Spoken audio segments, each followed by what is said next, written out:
यज्ञ का अर्थ जो आपने हवन किया है तो है ही।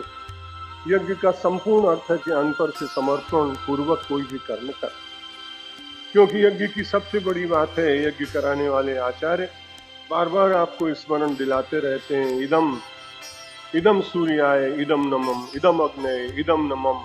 अलग अलग देवताओं को आहुति देते समय बार बार स्मरण कराते हैं, पैसा आपका है, सामग्री आपकी है, परिश्रम आपका है, दक्षिणा आपकी है, घृत आपका है, यज्ञशाला आपकी है, बैठने वाले आप स्वयं हैं।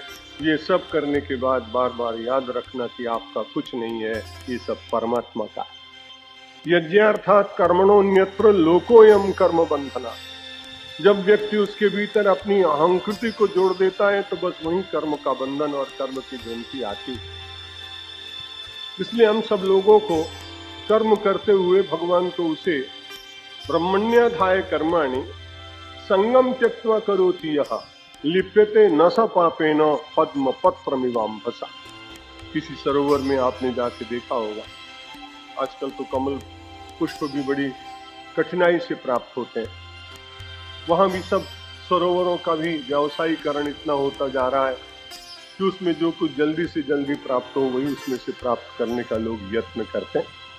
लेकिन जहां बहुत बड़े बड़े कमल के सरोवर हैं, कभी आप वहां खड़े होकर देखेंगे तो परमात्मा की अद्भुत उस क्षमता का स्मरण होगा कि जल के भीतर पता नहीं कहां से लाकर वो लाल नीला पीला रंग इन फूलों के ऊपर छिड़कता है, और सूर्य की किरणों को छू कर वे जब खिलते हैं तो सारा वातावरण प्रकृति के उस रंग मंच के ऊपर अपने नए नए रंगों को प्रगटा कर मानव के मन को कितना हर्षित करता है। कमल खिला होता है, साथ में एक विशाल पत्र होता है, उसका पत्ता, लेकिन आप देखते हैं कि वो कितना पानी चाहे जितना बढ़ता चला जाए वो उसके ऊपर है। जब व्यक्ति कर्म के द्वारा बांधा न जाए तो कर्म का शास्ता भी हो सकता है। जैसे कमल और कमल का पत्र, वे कभी पराधीनता जल के साथ रहकर स्वीकार नहीं करते। जल चाहे कितना भी अधिक हो और सरोवर कितना भी बड़ा क्यों ना हो, उसकी विशालता को देखकर क्षुद्र कमल को उनकी अधीनता स्वीकार कर लेनी चाहिए।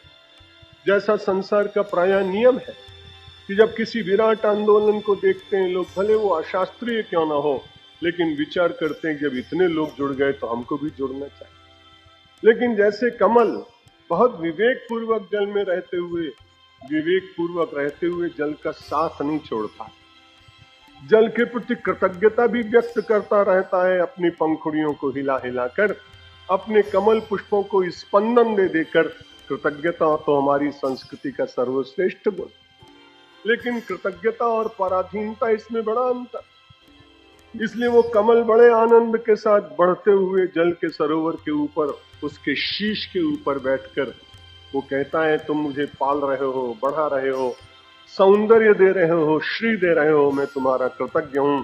लेकिन जल देवता, इतना ध्यान रखना कि मेरे ऊपर शासन करने का प्रयत्न न करना, क्योंकि मैं जो भी कर्म कर रहा हूं वो भगवान के अर्पण करने के लिए कर रहा हूं, तुम्हारे लिए नहीं कर।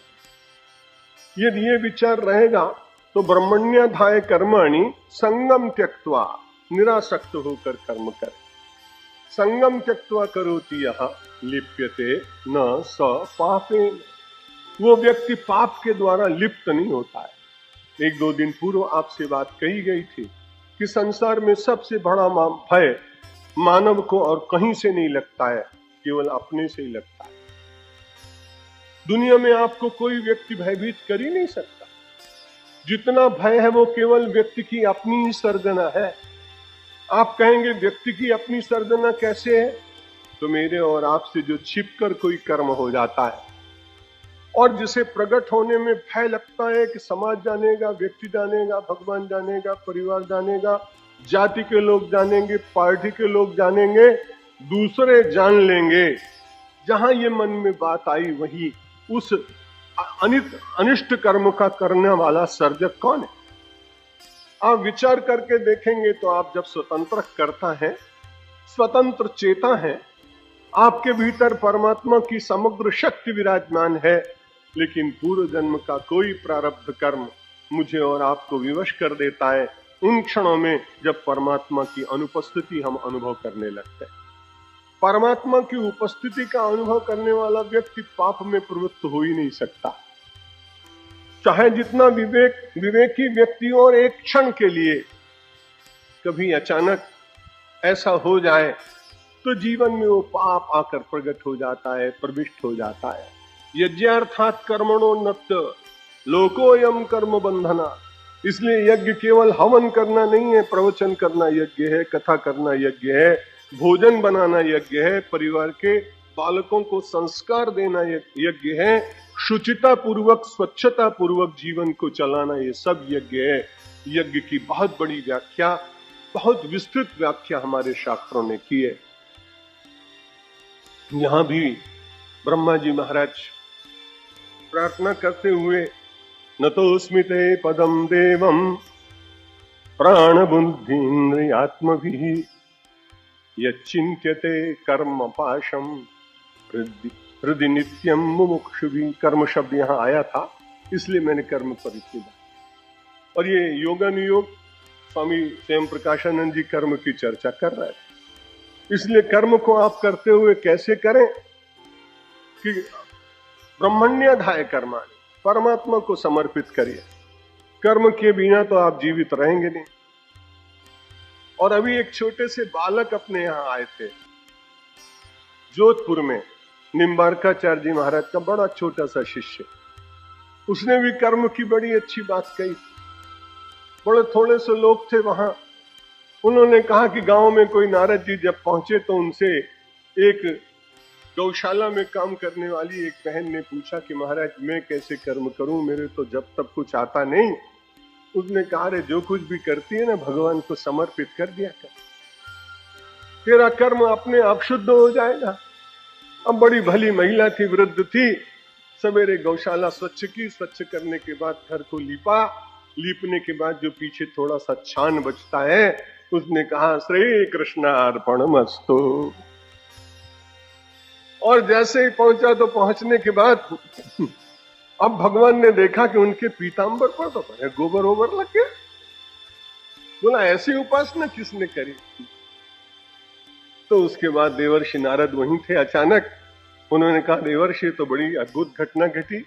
कोई फूल चढ़ाता, कोई इतर चढ़ाता, कोई नीलांबर, पीतांबर, वाघम और अरुणांबर सुंदर वाघा बना के लाते। ये मेरी मैया आज क्या कहेगी कि माखन खाते खाते गोबर खाने लगा क्या? इतना क्यों गोबर इकट्ठा कर लिया? मारेगी मैया, मुझे मारेगी आज। तो देवर्षि ने कहा मैं अपराधी हूं महाराज तुम्हारा, तो क्योंकि मैंने उसको ऐसा सिखा दिया, तो जाओ उसको ठीक करो।